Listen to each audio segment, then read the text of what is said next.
Hi, and welcome to Code Corner. This is a video series we do at Mayfield Renewables where we talk about codes and standards as they relate to the solar and energy storage industries. In this edition, we're going to go back and look at some questions we got as part of a closed circuit class that we've done. Closed circuit is a series of classes we've been doing where we deliver a live class, more like a classroom type setting, and encourage folks to raise their hand, ask questions in real time. And so we want to share some of those questions with you here as part of the Code Corner series, and hope you enjoy that and find it useful.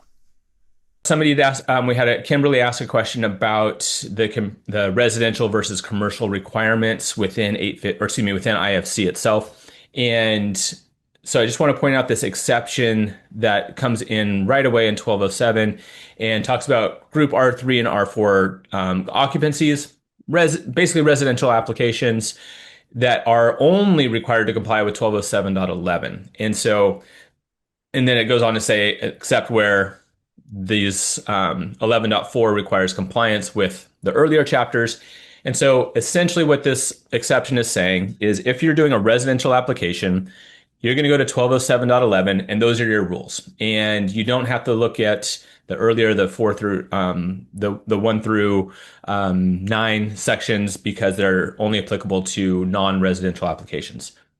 Where this 11.4 comes into play, it says if you are exceeding the predetermined limitations for residential applications, namely if you want to have units that are larger than what is prescribed in 1207.11, so you have more than 20 kilowatt hour units essentially, or you want to put in more total capacity in any area, then you're going to be pushed into the commercial applications. So I'll kind of touch on this. We didn't put a slide together on the specific differences, but I'll do my best to touch on the major differences here right now. But that would be a way you still can install these larger systems in residential applications. You're just going to be held to the standards for commercial applications. And so the big ones for residential folks to kind of be aware of, as I already mentioned, so the unit size, so the amount of storage that you can have, the number of kilowatt hours you can have in any given unit is limited to 20 kilowatt hours as the charging language in code. And we're going to see something similar for commercial, so we'll be able to equate the two again later.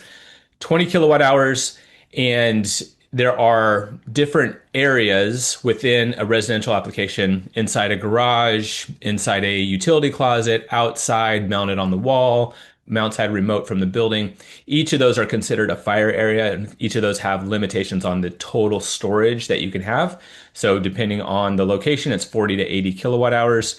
And so those are really some big differences between commercial and residential is the capacity, the size of the energy storage we get to put into place. There is a separation requirement for the units themselves, and that's, again, charging language is 3 feet. We'll talk about how these are modified, but charging language is always 3 feet, both commercial and residential. And so that's very common, it's very much the same between the two. And so those are really the big ones. And so the amount of storage you can put into place in any given units is important.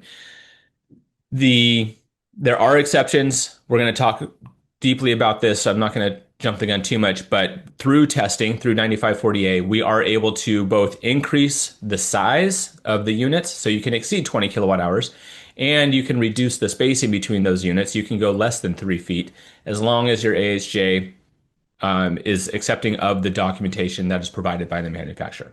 I'll paste another pin in that one because Tyson got a lot to say about that at the end, and it'll make a lot more sense as we're looking at slides. Did I miss anything, Tyson? I know we talked about this real quick yesterday in terms of differences between those two. I think that's good. Yeah, you're sort of pointing to size and separation and maximum allowable quantity, the language used in 855 is very similar.